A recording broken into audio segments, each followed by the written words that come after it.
Here's your drill. So you got yourself the 18-inch gear tie. You're doing that. You're out on the putting green. You're doing some drills. Here's what you're going to do. You're going to make sure that you hit one-handed putts with your trail hand. And we're going to go this way. We're going to feel like we're doing this. We're not going to do this. We're going to push the handle. And so when we push the handle, now all of a sudden, look at the speed of that putt. Not a lot of room in that hole, and it finds it. Okay? So you get the drill on the putting green, and I would not recommend hitting that putt one-handed with on a putt more than 10 feet. I would stay at 10 feet and possibly less, maybe even 3-4 feet. But you just one hand.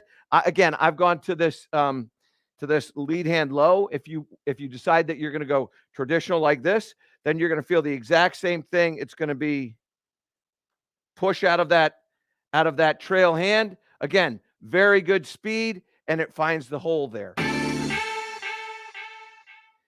I'm going to feel my club coming in and missing that heel tee and hitting the tee that the ball is on in the center of the club face. Oh, yeah. I peppered that one. That one there was flush in the center of the club face. Spin rate on that is really good. Get out there. Yeah, that's what I'm talking about. I love golf balls that listen. Now let's look at all of our information here, because this is really exactly what I'm trying to get. Now I have a pitching wedge. I know when I hit my pitching wedge hard that it tends to draw a little bit, but I don't have anything to worry about over on the right-hand side unless I hit it too far. My pitching wedge isn't going to go 140 yards. It's not going to go into that bunker on the right-hand side. And I don't want to be there in the first place. I want to get this thing on the green. I want to be able to be aggressive with this shot. I don't want to be defensive. If I pull a 9-iron out here and I have to take distance off it, now all of a sudden I'm bringing back left into play. And back left into play is where there's a penalty area. And I don't want to do that. So I go with a pitching wedge, hit this thing a little bit harder, maybe even toe it in a little bit if you want to. I don't, but you can. And now we go. So there you go. This one's even a little bit harder. Now watch what happens to this one. Right at the flag, has a little drawback. Love the shot. Never put myself in any harm's way. I actually hit that farther than my 135. I hit it 138, but it was hit so hard and had so much backspin that it spun back. Had a nice little draw to it. Gibbsy, pull up that trace of that shot. I made a great decision.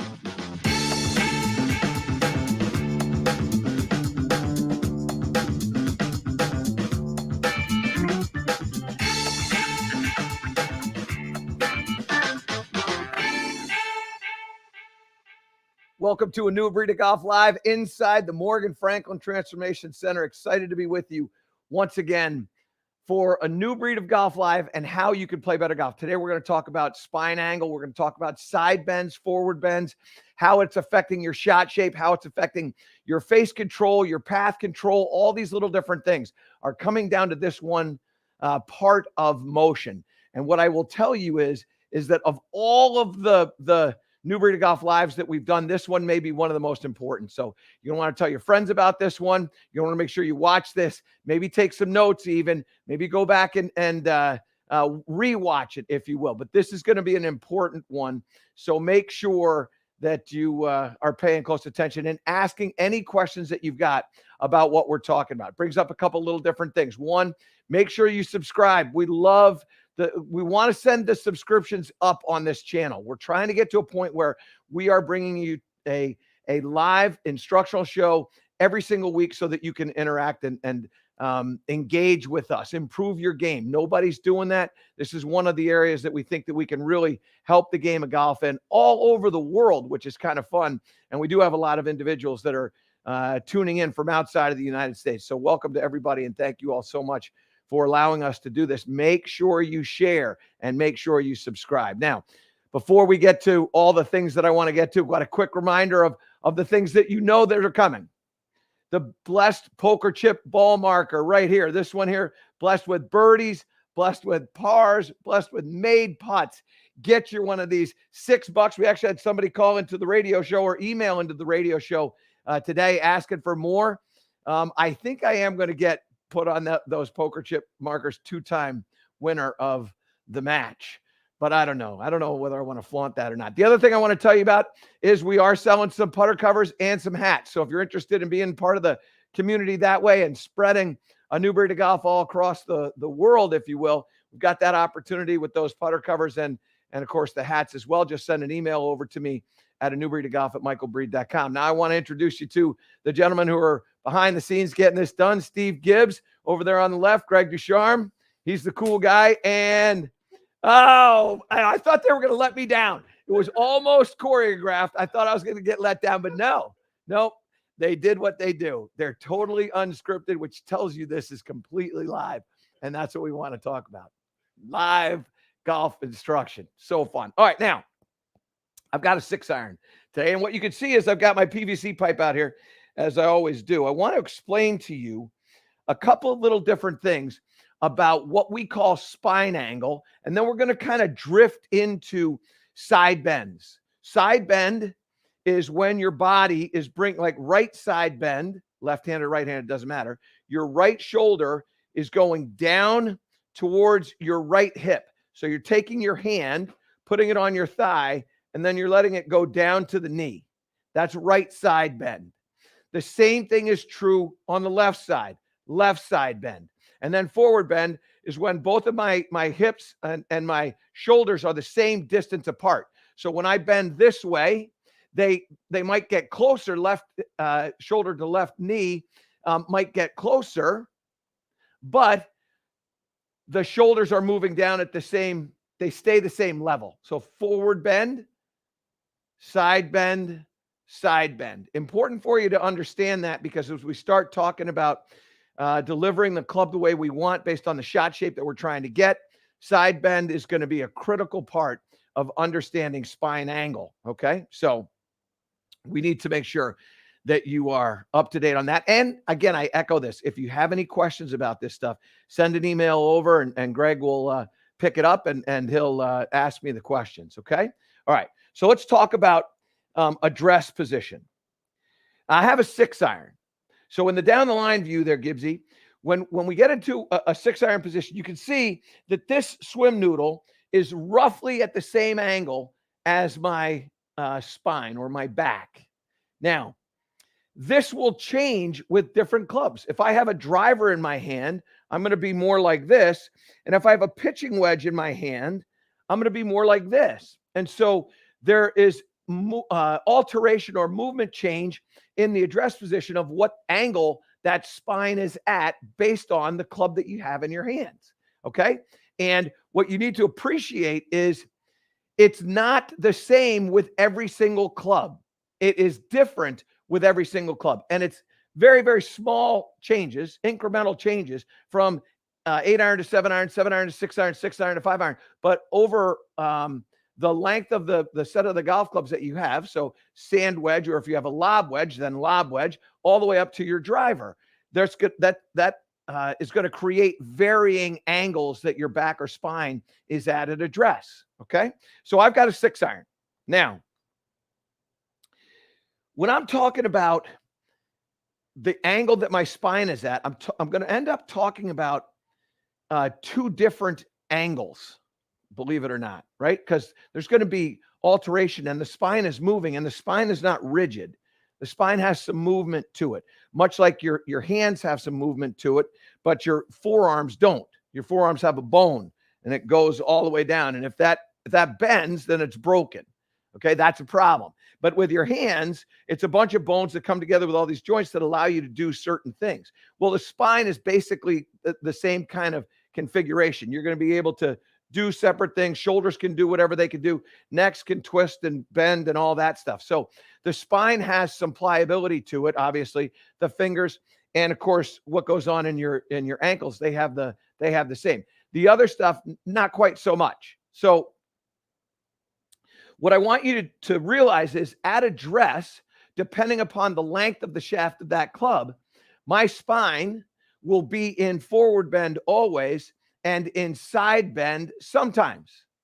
Okay. If I have a pitching wedge, small club, face on, my shoulders are going to be relatively level. They're not going to be dead level, but they're going to be relatively level. When I have a driver in my hands, because I'm a little bit taller, now I'm going to have some what we call tilt.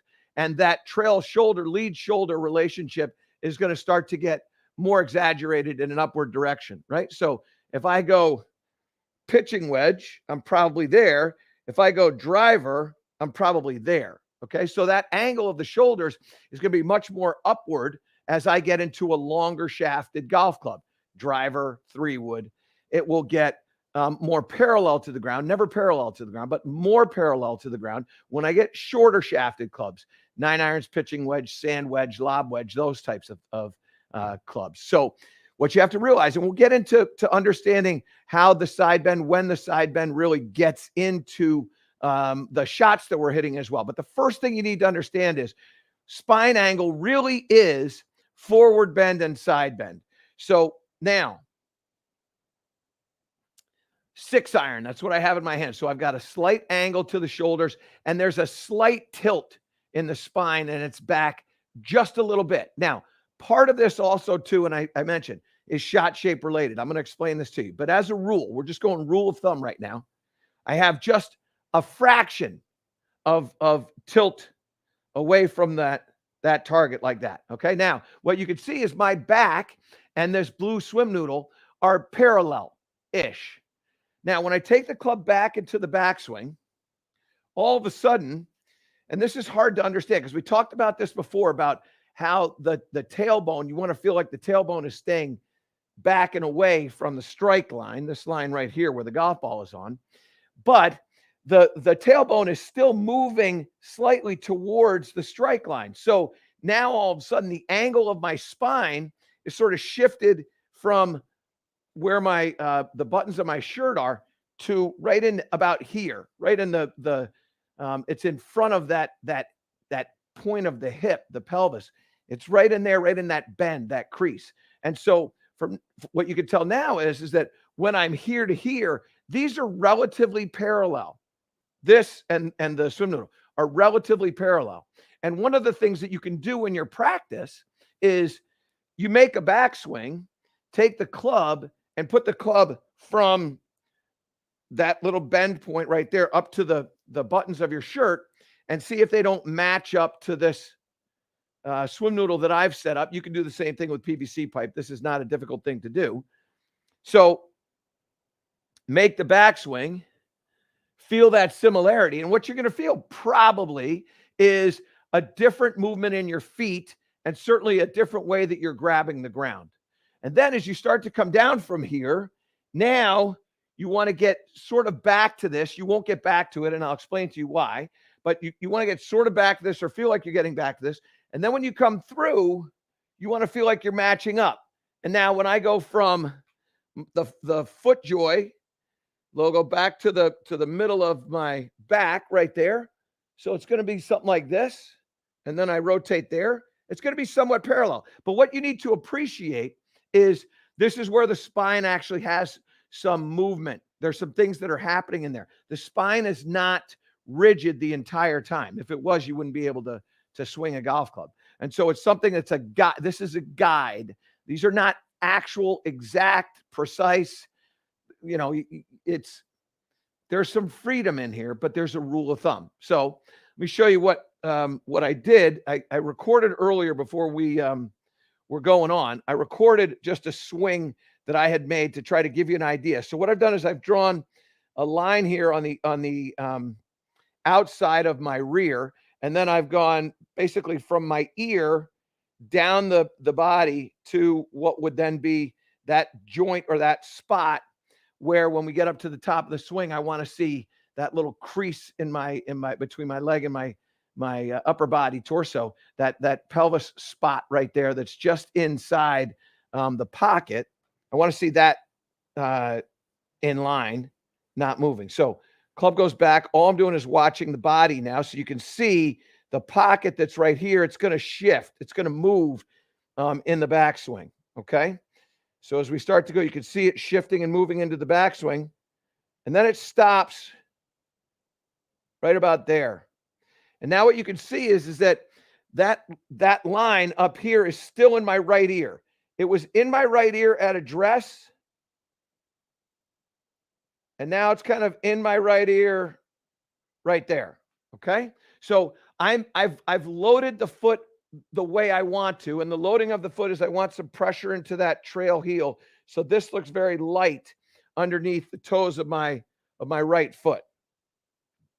Now, this is the part where things are going to get a little bit clumsy, but it's going to feel a certain way, but it's going to look quite different.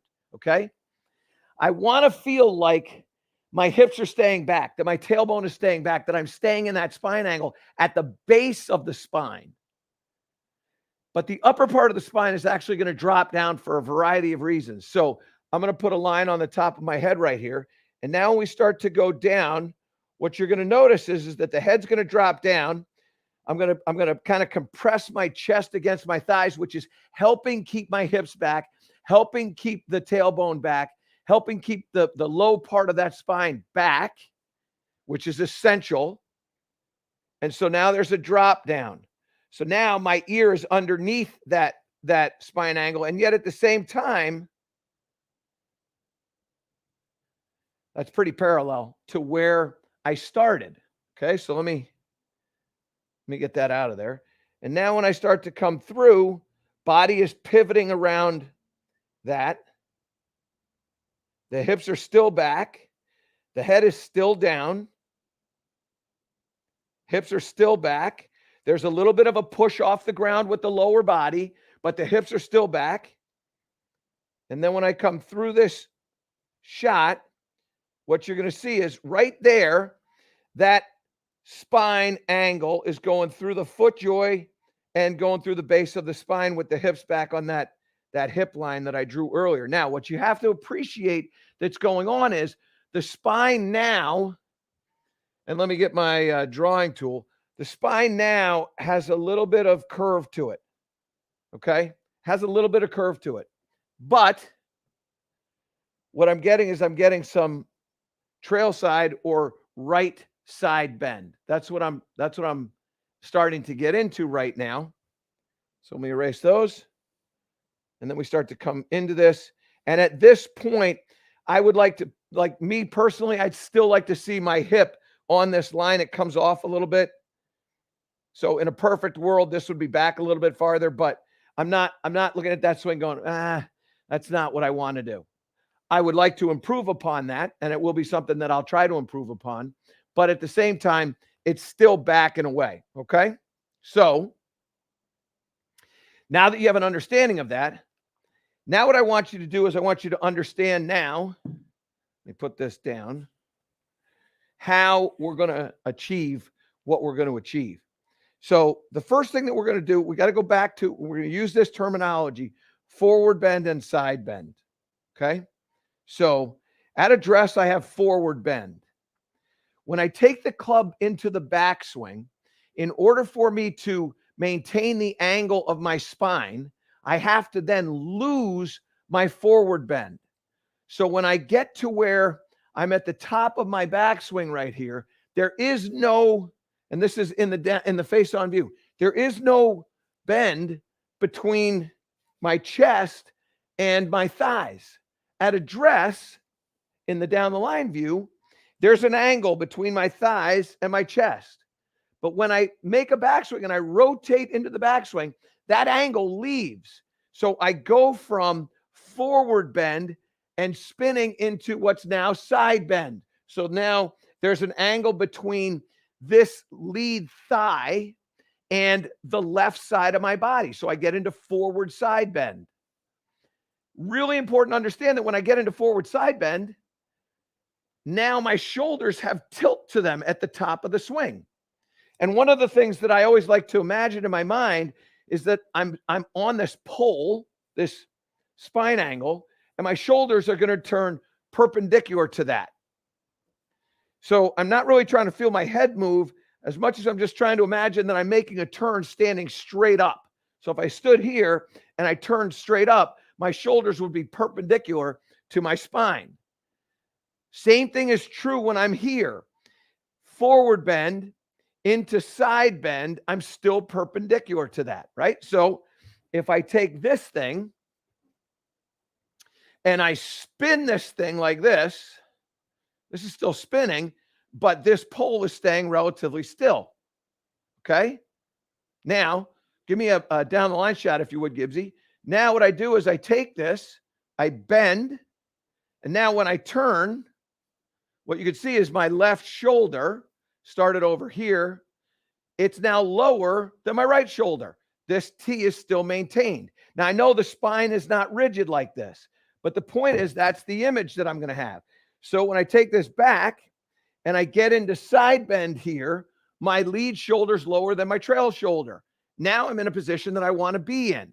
And this hip has gone back and towards the target, but it's gone back, which is keeping that tailbone back. And as I rotate here, now I'm in my spine angle, just the way I want to be. So that's how we're going to make that backswing. We're going to lose forward bend and gain lead side for the right-handed golfer, left side, but lead side bend. Now, when I start down, perfect world, I'm going to get back into forward bend right here. So in order to get out of this side bend, I got to get into forward bend. That's where my head is going to drop down a little bit. And then from there, I get into trail side bend. So now I have an angle between the side of my body here and my thigh. So I'm going to go forward bend, side bend, forward bend, side bend. And that's how you keep spine angle.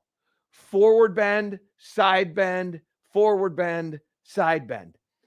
It doesn't work quite like that, but that's what it feels like. So when you're really working on getting your spine angle, you got to understand the bends. Forward bend, side bend, forward bend, side bend. Okay? Now, there's a couple of things that will alter this a bit. Okay? One of them is, as I said earlier in this, the length of the club that we're going to hit. So 6-iron length is shorter than a driver length. That's longer than a pitching wedge length. That's going to have an effect on what happens to the lower body and how the lower body responds. The other thing that has an effect on what goes on with the lower body, and the lower body is really governing. You hear this all the time. The lower body starts the downswing, but the lower body actually governs what happens with the upper body. It's a crazy thing. If I take my lower body and I slide it this way, my upper body will go backwards. It's very, very strange if it slides. Now, if it rotates, different animal. But if I slide this thing like this, I create more trail side bend. My upper body's going that way to get that trail side bend. So if I take this and I go that way, I'm going to tilt over. I'm not going to go like this. We never see anybody really like hit a ball with their foot completely in the air. It's lighter, but it's not completely off the ground. So as we start to go this way and I get a little bump here, what I'm really doing is I'm now creating side bend from the trail side bend, not necessarily a lot of forward bend. So if you go down the line, I don't have a lot of forward bend here. When I slide those hips and I go this way, I come out of forward bend and I get into or maintain side bend, depending upon where you are in that downswing. And now all of a sudden, it will have an effect on what goes on with the collision of the club and the golf ball. So let me hit a shot for you here so that you can see what happens with the path of the club. Okay, I'm not worried about the face right now. I'm just talking about the path of the club. In order for me to hit a draw, I have to have a push path. In order for me to hit a fade, I have to have a pull path. Okay, so this one's going to be the draw. So when I get up here and I'm in left side bend, now what I'm going to do is I'm going to kind of bypass forward bend, get into side bend. The club is going to drop down underneath and the ball will start to the right. Now, I don't know whether the face is going to be open or closed. I'm not worried about that right now. I'm just worried about getting that side bend. So here, take the club back, slide the hips forward to create some side bend. You're still going to have a little forward bend, but you got side bend, and then you're kind of doing that one there. So here we go. Okay. Now, when this stops turning, so I got the club face to move over to the left. Now what we want to do is we want to see, well, what happened with the path of the golf club? So the path should be into out. And in fact, it's 9.4 degrees into out. Okay. So that excessive side bend that I got gave me a lot more into out path. Now, let me show you what happens when we deal with forward or lead side bend, right? So when I get up here, I'm in that side bend. Now what I'm going to do is I'm going to keep that side bend and not get into a forward bend necessarily, but keep lead side bend, not get any trail side bend, and then swing down. And what should happen is the path of the club should now be over the top. All right. So make this swing. I keep that lead side bend. That golf ball started over to the left-hand side, only a little bit of curve to the right. So the club face was open. And now what you see is the path of that golf club is 1.8 degrees out to in. So I got over the top of that one there by keeping the lead side bend. Now, why is this important for you? Because when you're trying to figure out what's going on with the path of the swing, you got to understand side bends and forward bends. Now, most times, most of you have not thought about the side bends that take place in a golf swing. And if you start to think about what's going on with your side bend, now all of a sudden you have a good idea of how to keep your spine angle consistent through the swing. And when I get consistent spine angle, now what happens is that I deliver the club fairly consistently into that golf ball. So as an individual that I am, I like to hit cuts. My swing, I'm going to try to hang on to a little bit more forward or lead side bend in my swing. So if in my backswing, when I make a backswing, I have a little too, like if I'm too excessive with my lead side bend, I'm okay with that because I want to hit a cut. And if I stand up and I have real trouble left, I am going to create a lot of side bend here. Yeah, my angle of attack is going to get steeper, no question about it. And my shot shape is going to be low, but I can start it left and fade it. So if I'm going to hit a fade here, I'm going to get a lot of lead side bend here, and I'm going to keep it, and then I'm going to rotate down. So here, and I actually rotate down. It gets really, really steep, and you can see that ball spinning out to the right-hand side. Now, I'm doing that because I don't want the ball to go left. Now, let's take a look at what the angle of attack was. Remember, I said I was going to get really, really steep. 10.3 degrees of angle of attack there. Normally with a 6-iron, I want it to be around 6. This is excessive, 10. I don't want 10, but I don't want it in that water on the left. So that golf club now is 3.3 degrees out to in. Right there, you can see that. Again, excessive. Now, what did I get with my launch on that? That ball launched at 16.3 degrees. So over here, I launched it at 16.3. It apexed to 72 feet. All those things are a lot lower than I normally would get, but I want to make sure that it doesn't go left. That is a defensive swing. I don't anything but left. I got the world to the right. Anything but left. Now I'm going to do that. Now, what I want you all to understand is this. In order for you to be able to control the face, control the path, you have to control the bends. Forward bend, side bend, forward bend, side bend. That's what's in your mind. Forward bend, lead side bend, forward bend, trail side bend. So when I'm working on my golf swing and I need to maintain that spine angle, I'm just thinking about the bends here and there. And what I get there, now this is just a normal swing for me, so it has a little bit of a brush cut to it, but that's tracking right down the line of where I want it to go. And all my angles and all my numbers are really good. So hang on to that, Gregory, if you could. Let's just go back to this thing here, and I want you to see that one there is out to in 0.7. That's exactly what I want. I don't want in to out. I want out to in. Angle of attack about 4 degrees. So it's not too steep. The other one was 10.3, I think it was. This is a lot shallower. So I'm really happy with that. And then I go over here to my numbers. I launch at 16.2. The thing starts left at 1.2 degrees, and it has 311 RPMs of right spin. So those numbers I love. That shot there didn't go the distance that I normally hit my 6-iron, but I'm not looking for that right now. I'm looking for my shot shape. And so now Gibbsy, pull the screen full if you could. And what you see is that ball starts on the left edge of the target. It fades ever so slightly back to the center of the target. That's a great shot. And all I'm thinking about there is forward bend, side bend, forward bend, side bend. A very, very easy concept to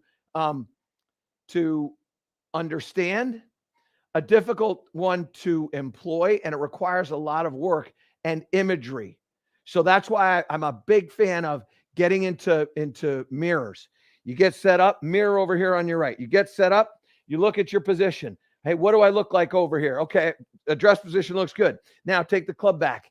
What does that look? Oh, that looks very good. Because most of the time, you're going to go like this, which is way too much, or you're going to go like this and you're going to lose all of the bends. There's no side bend. There's no forward bend. There's no bend at all. You just take the club and you just go, and we see this all the time. A lot of people will take the club back and they just stand up here and do this, and there is no bend. That ball's on the ground. You got to bend down to it. Set up, forward bend, get comfortable with side bend, forward bend, delivery position, side bend through. And as you start to get those bends and an understanding of what's going on at both address and in motion, you're going to start to deliver a fairly consistent path. And when you start getting fairly consistent, and when I say fairly consistent, I'm talking about similar.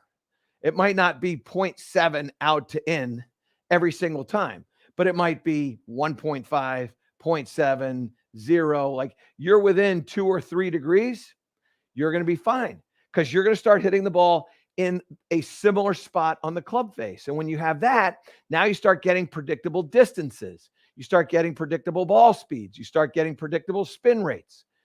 And all of a sudden now there's predictability, and you get rid of fat shots and thin shots and you know, the other ones that we don't even want to talk about, the shanks and everything. We don't want to talk about that stuff. But the reason why you're affecting all these things is because you're losing these bends, or you're hanging on to them at the wrong time. And what do I mean by that? So remember I said to you before, like if I want to hit a draw, I want to kind of get into a little side bend, trail side bend a little bit earlier. Well, if I make a backswing and I'm in lead side bend, and I go directly to trail side bend, I'm going to tip the shaft of the club down behind me. I'm going to put the low point of the swing behind the golf ball, and the path of the club is going to be in a down the line view there, Gibbsy. The path of the club is going to be way, way, way from the inside. I'm going to have a very difficult time hitting that ball in the center of the club face. Nearly impossible, and certainly impossible consistently, because that club face is now all of a sudden going to be twisting as well. Because when you go into leads or trail side bend here, there's nothing carrying the club through. You need to have a rotation. So if I dip down into trail side bend with no rotation, I'm going to now stand up. And now all of a sudden I've got real problems. You want to strike the ball solidly, you need trail side bend at impact, not trail side bend at the top of the swing. This is one of the things that was really frustrating for me as a coach, because I heard so many times coaches ask their players, they didn't say it this way, but this is what they were saying. At the top of the swing, I want the club to come straight down. So I want you to take the club. I want you to come straight down like this. Keep your shoulders here and basically come out of forward bend and get into side bend. That's going to move the low point well behind the golf ball. And you can't hit it solidly that way. You have to have, from the top of the swing, a move into forward bend. You have to have that. And then you get into side bend. That's why I don't want the hips to slide a whole lot in the downswing. I want those hips to go back, because when the hips go back, now I'm in the spine angle, but I'm also in forward bend. And now from here, all I got to do is get side bend. And when I get side bend, now I have a chance to hit that ball exactly where I want it to go. And I get a consistent strike on the face. I get predictable distances. I get a predictable launch angle, predictable spin rates and apexes. And all of a sudden, you're standing out there at 175 yards and you take out your 175 and you get it to go like 172 or 177, because we don't have to be perfect. but you can't get a 175 club to go 143 and expect to shoot low scores. It's not going to happen. So the way you do it is understand forward bends and side bends when they happen. So just to go over this again before we get into any questions. Address, forward bend. Top of the backswing, lead, side bend. Start the downswing, forward bend. Trail, side bend. It doesn't work exactly like that, but it works exactly like that. It's not precise. It's more or less. Get your brain seeing the swing that way. You're going to improve your ball strike a whole lot and shoot lower scores. All right, let's get to some questions, Gregory. Okay, first one from Daniel. I was watching the long drive competition, and it seems that their spine tilt is as you teach, but also they tend to stay on the right side a little bit longer compared to hitting an iron. Is this a correct observation? So it is. There's a couple of things that you have to understand. First of all, these individuals that do this, and we've had Kyle Berkshire on the show this week. The individuals that do this are incredible athletes. They're also working with golf clubs that are not if you tried to hit their golf club, you couldn't do it. It's a triple extra stiff shaft that is as long as it can possibly be, with a loft that is no greater than, I mean, I haven't been out there, so I haven't looked at the bags of the players that are out doing this. But when I was covering it, it was 2 degrees or 3 degrees, maximum 4 degrees of loft. And the reason why they're doing what they're doing is they're trying to launch this ball up into the air without a lot of backspin. See, when you swing really fast and you get a lot of club head speed, you create more backspin. So the way you take backspin out, and there's a couple ways to do it, but one is by reducing loft. And when you reduce loft, you start reducing backspin. But when you reduce loft, you don't have the backspin, you're going to lose launch angle.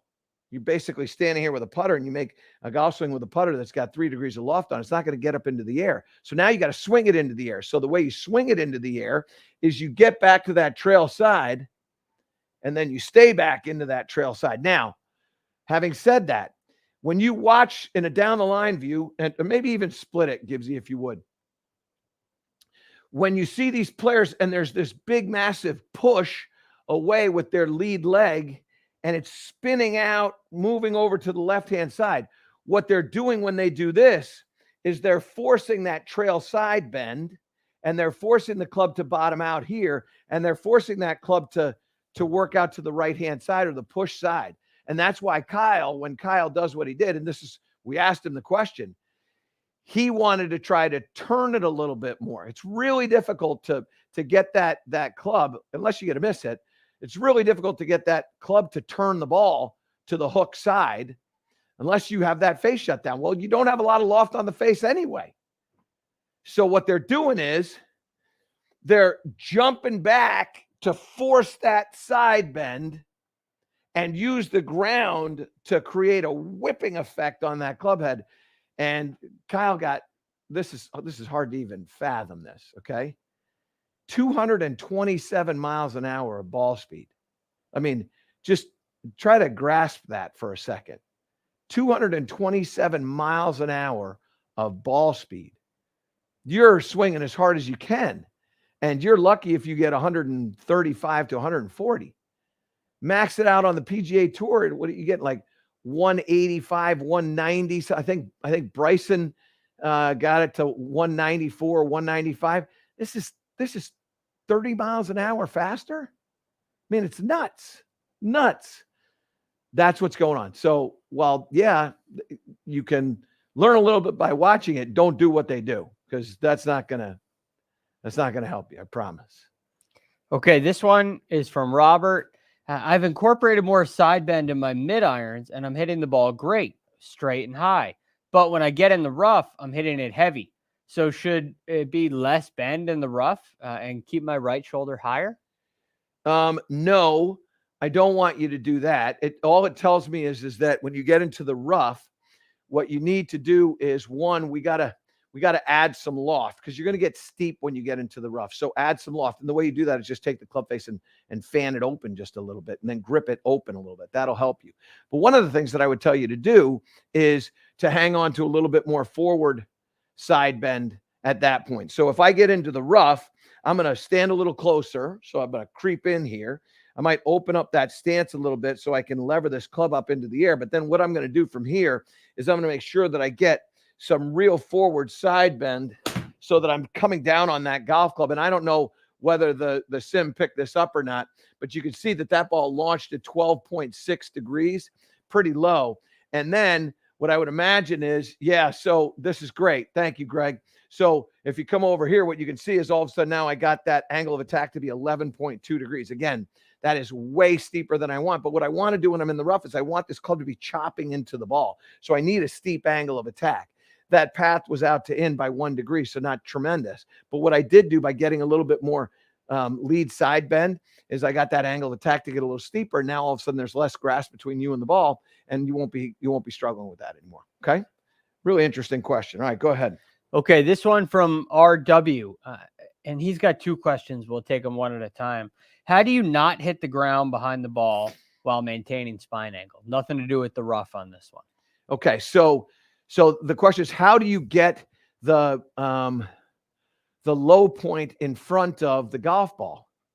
And this, to me, again, you just got to understand the side bends.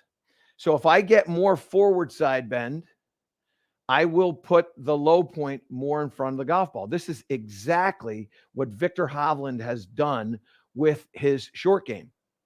He takes the club back and his body shifts forward. That's side bend. He's gone into a side bend here. There's not a tremendous amount of turn in the hips, but the shoulders have gone into a side bend. Then he stays here.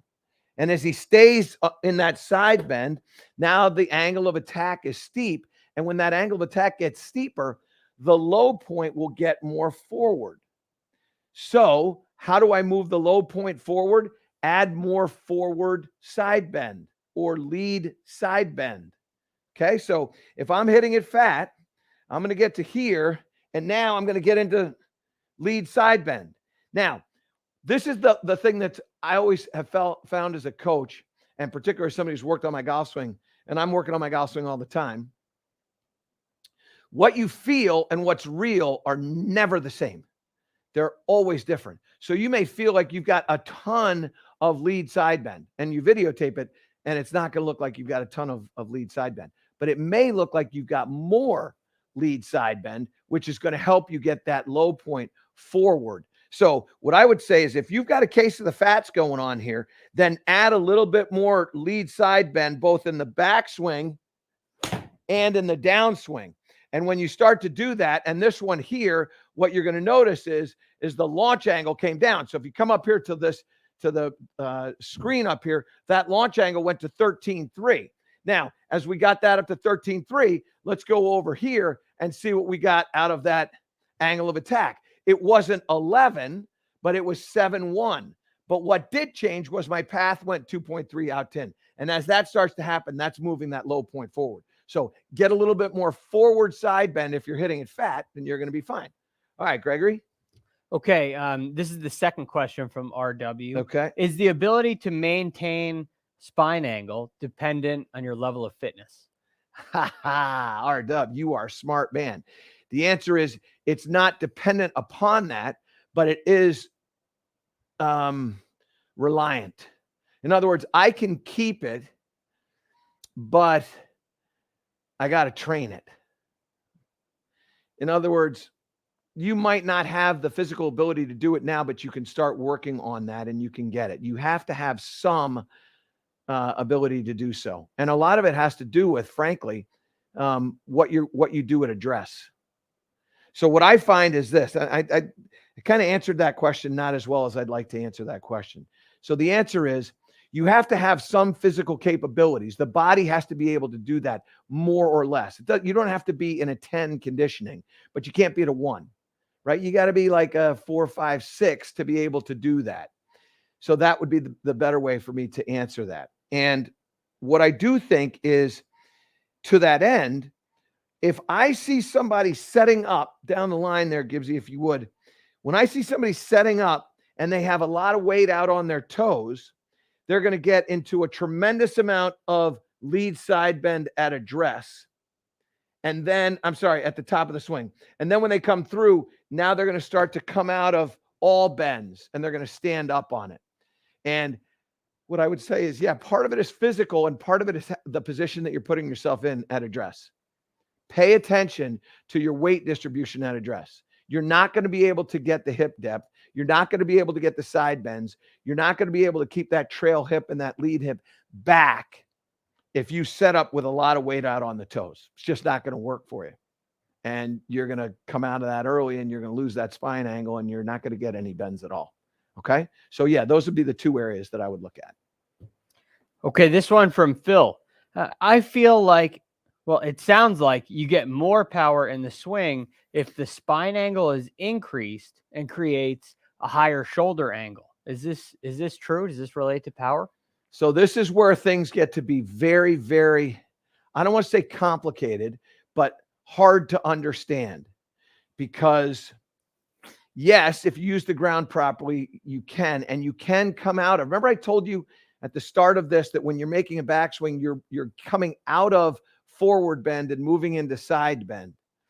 Well, if I want to get a lot of power, I want to push back this way, which is going to take forward bend out. But in the down the line view, Gibbsy, as I start to push out, if I don't keep side bend here, I'm not going to be able to gain that power. So what you have to do is you have to feel like you're losing forward bend and gaining side bend. And it's this, like everybody talks about pushing off the ground, and I'm all into pushing off the ground. But don't push off the ground and lose your bends. Push off the ground.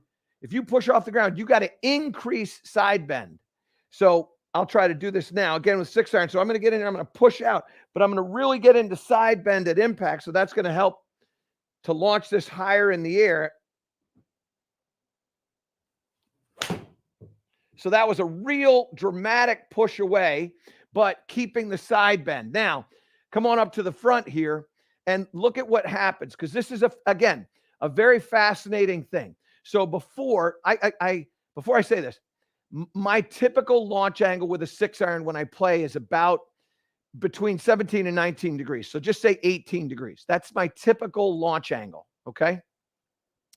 Typical ball speed now is about 119, 117, 118. That would be my typical ball speed with my 6-iron, and I'm going to go about 180 yards. That's my typical, those are my typical numbers here, okay? Now, when I look at this launch angle, my launch angle was right on the number that I normally have. So it's not like I threw this way up into the air by adding a lot of loft to the club, because my launch angle is still where I want it.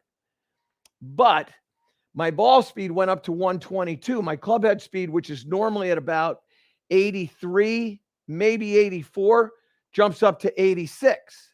So everything went a little bit faster. Apex nearing 100 feet, carry distance at 187. That's about 10 yards farther, 192, about 10 yards farther than I normally will hit my 6-iron. So if I'm going to try to really like crease one, that's something that I'm going to do. I'm going to pay attention to that. Now, how do we do this? This is where you start tying some things together that we've talked about before. And one of them is the trail arm bend. So if I keep trail arm bend when I come in here like this, go down the line if you would, Gibbsy. When I keep that, the only way that I can get my hand to the height it needs to be at right here by having the bend in my arm is by getting side bend. If I straighten that arm, I'm straightening my side bend. If I bend that arm, I'm bending. I'm getting more side bend. So one of the things that has to happen is when you're pushing out and you're adding more side bend, don't forget to maintain that bend in the trail arm. So I'm going to hit one there with this as a part of it. And I may, don't know this, but I may, if I strike it solidly, get this ball to get up to like 125. Let's see what I can get here. So now let's come over here and see what happened with this one. Because this is literally, like, this is why it's such an advantage to be able to hit balls in a simulator all the time, because you really start to understand what you have to do to create certain ball speeds and club head speeds and all that other stuff. That ball speed is at 124.8. That's 125. That's exactly what I said was going to happen. And now a couple of other things happened. First of all, the launch angle went down to 17.4. Now, it went 17.4 because when I did what I did, I didn't have as much side bend as I needed. And as a result, I hit that a little bit on the bottom of the golf club. And when I hit it a little on the bottom of the golf club, I added spin. The spin on the other one was about 4,800. This is about 5,500. So when I got more spin, that's going to add to a little bit higher apex, because that thing is shooting up in the air and it's chiseling up the air with all that extra spin. Doesn't sound like 600 RPMs is a lot of extra spin, but it's extra spin. And that golf ball now carries 189. So not a tremendous amount farther, but farther. And the total distance is at 192. So what I got was I got a golf ball that flew in the air a little bit longer, 189, and stopped at 192. So that ball, apex tire, had a little bit more spin, a lot more of everything, club head speed, ball speed. And as a result, it was just at a different level. Now it's over 100 feet. Okay. And not a lot of hook. I mean, that's nothing. That's straight. Yeah, Gibbsy, pull that full, because that was a pretty good shot. I'm kind of proud of that one. That was dead straight, right down. That's what we call Santa Claus, right down the chimney. That is, start at the target and come down on the target. Yes, thank you very much. I appreciate that. All right, let's get the next one. Okay, this one is from Billy in New York. First time, long time. I'm working on a grip change you talked about on your highly produced radio show. Can I get another example? Billy also has two questions. I'll read them both at the same time. The second one also, I think he's a producer. What's your favorite Taylor Swift song? Oh, William, I love this individual. I'm proud to say I love this man. He's such a beautiful human being.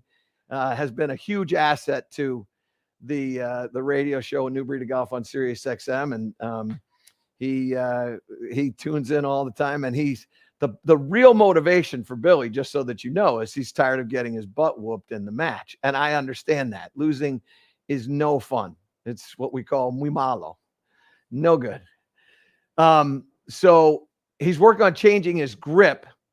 And I think grips are very important for posture, and they're very important for shot shape. But one of the things that I will tell you to that end is this, and this speaks to one of the things that Billy is inferring, is when you take your trail hand and you put it on the golf club, if you want to get control over the face, hit a little bit farther, get a little bit more side bend, I want you to take your hand and have it under the grip a little bit more. So get it under here instead of coming in like this. Yeah, that's a really good shot there. I'll wait for the focus up. There you go. So if I have my hand come in over here like this, now give me a 2, if you would, Gibbsy. So you can see how my shoulders are now way, way open and my trail arm is really straight. But if I come in now underneath, when I go like that, so that's much better. Great shot there. Now go back out. And what you're going to see is now my trail shoulder is a lot lower. My trail arm is bent quite a bit more. So when I come through here now, I've almost put my shoulder in a position where I'm going to create some side bend. So I'm not going to try to swing it this hard. But what's going to happen is this one probably has draw to it, and it probably goes a little bit higher than I would normally hit it, even though the face will be shut. I got that a little bit thin, so that's not going to reflect the apex that I'll normally get. But the point is that when you drop that hand underneath and you start grabbing the club underneath, well, now all of a sudden you're going to alter the path of the club. That path, I don't know what that path did. Greg, pull that path up again. It should have been more from the inside. Yeah, 5.2 from the inside, and it's shallower. That's perfect, 2.4 degrees. So I get a little bit of a shallower angle of attack. I get a little bit more of an inside, so that's going to give me a chance to hit a draw. So make that alteration to the grip. Billy, that's something you definitely need to pay attention to. But everybody else, make that slight alteration with your grip. Let that hand come into the grip underneath the grip instead of on top of the grip. And then you're going to find you've got a little bit better chance of creating that side bend, which is going to give you a little bit better chance of keeping that spine angle. Okay? Good question. Taylor Swift song. I know it's hard to pick just one. Well, here's the thing, Greg, and this is the fun part about you probably have a much better idea of the best Taylor Swift song. Oh, you can't even come up with one? Well, I think this. I think didn't you have a Taylor Swift song? Yeah, my wedding in your song. wedding. Yeah. Yeah. So I don't know the name of that song, but that's called "You Were in Love." Yeah, from the 1986 album, yeah, special edition, Point 1989. That is on your iPod. Yeah. Yeah, there you go. Yeah, I could probably give you a top 10. But next question from Steven. I keep getting impact points on the high toe. They're on the toe, but they're high. Is there anything with the side bend that will help or can help, or is there something else that's wrong with my swing? Yeah, I find that when you get high toe, what you're doing is when the club is coming through, you're taking the shaft and you're standing it up and you're throwing the toe in the ground, and your impact point is over here.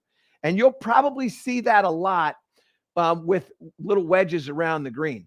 And all it tells you is that when you're coming into the shot, yes, you have too much trail side bend too early in your swing. That's where that all comes from. And that has the club coming dramatically from the inside. It takes your body and it stands it up, so you're not getting any forward side bend. It takes the handle and it raises the handle. Now, that's all true. What you need to start thinking about to change that is add that lead side bend at the start of the downswing. So one of the things that I would tell you, assuming that you're right-handed, one of my favorite things to do, and I'll stand behind the player. You know what, Greg? Come on over here. I want to demonstrate this. So we'll give you a chance to get back to your seat. Go ahead and set up. Gibbsy, keep a straight on view. Set up like you're going to hit that.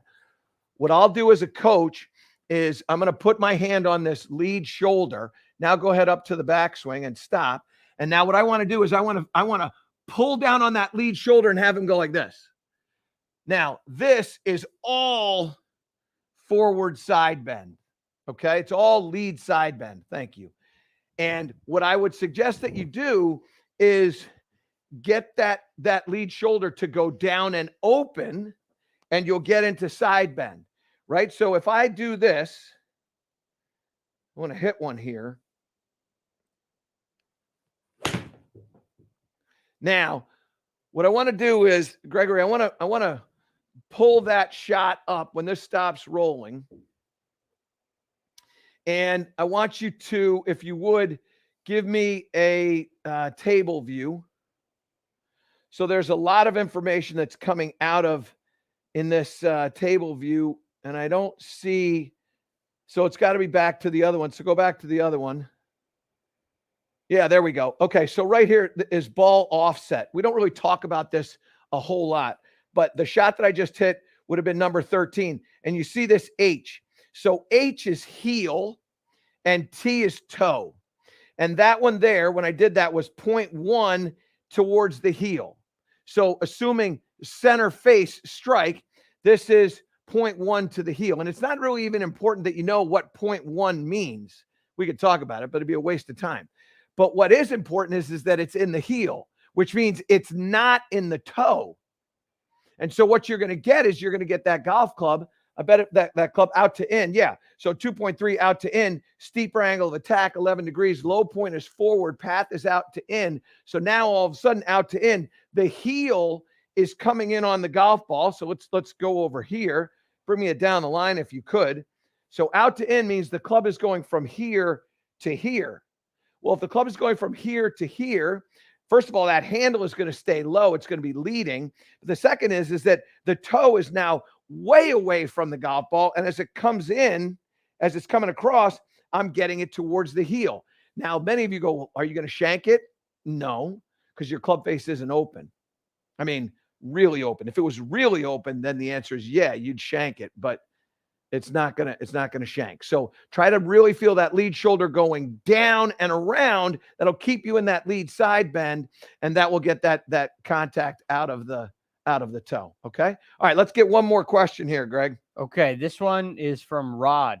Rod says, I continue when I try to add this side bend, I picture Dustin Johnson in the finish, but when I do that, I always lose my balance to the toes. How do I stay more balanced and maintain side bend? So when you're doing what you're doing, go ahead down the line, you're taking this shoulder with your hips at wherever they are, but you're taking this shoulder and you're going this way. But what you have to understand is that this, let's go face on here. So this part right here of your body has to go back. So what I'll do is I'll take this, I'll put this right into that joint of the hip on this side and I'll push back. So do this drill where you just push back here, literally with your arms pushing back in. And what you're doing when you do that is you're forcing that lead hip to go back. And when you do that lead hip and you send it back, look at what happens to my spine. It goes down, but my face doesn't move forward. So if you pick a spot out on the screen there, let's just say that tree, when I push back this way, I'm not falling towards the target. That target is right there. I'm not doing this. I'm doing this.